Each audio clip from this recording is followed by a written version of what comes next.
I've been talking about my dislike of the word literal in translations, and I want to go to a slightly different arena to illustrate the point. I want to go not so much talking about word for word translations. I want to talk about an individual word. Does a word have a literal meaning? Because if you're going to translate a series of words literally, then the word has to have a literal meaning. Mark Strauss is a good friend of mine. He was a professor at Bethel in San Diego, and he's on the CBT. And Mark uses the illustration of the word key. And he asks the question, well, what's its literal meaning? Think about it. What is the literal meaning of the word key? Well, it doesn't have one, does it? It has a lot of meanings. Just think of all the ways the word the word key can be used. And I wrote down some of them. It said, did you lose your key? What's the key to the puzzle? What's the key point? What key is that song in? Press the A key. He shoots best from the key. I ate my first key lime pie in Key West in the Florida Keys. And I did. See, the word has a multiplicity of meanings. That's why we talk about words having a semantic range. Words don't have just one meaning. They have a range of meanings.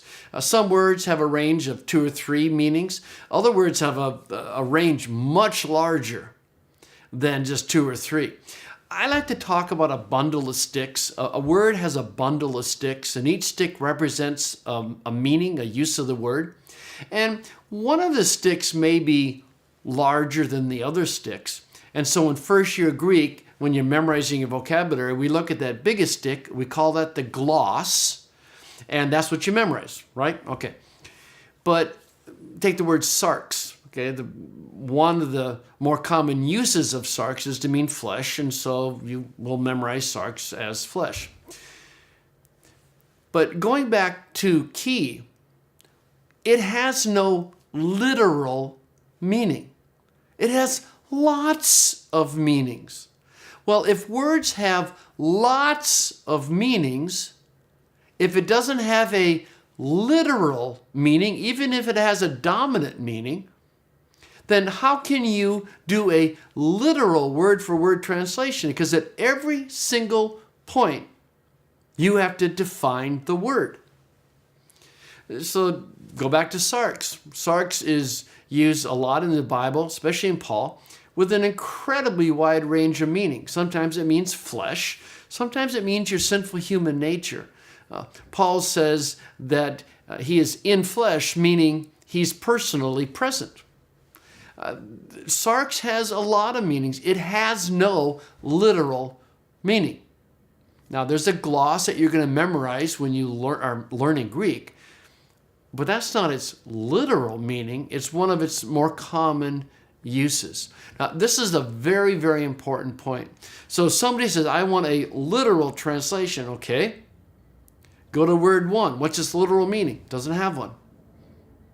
Dominant meaning, perhaps. Perhaps not. But not literal. Go to the second word. How are you going to translate it? I don't know. Doesn't have a literal meaning. It has a range of meaning. I have to interpret. I have to decide based on context. You see the point? It's that if words don't have a literal meaning, then you can't translate literally. Okay, very, very important point.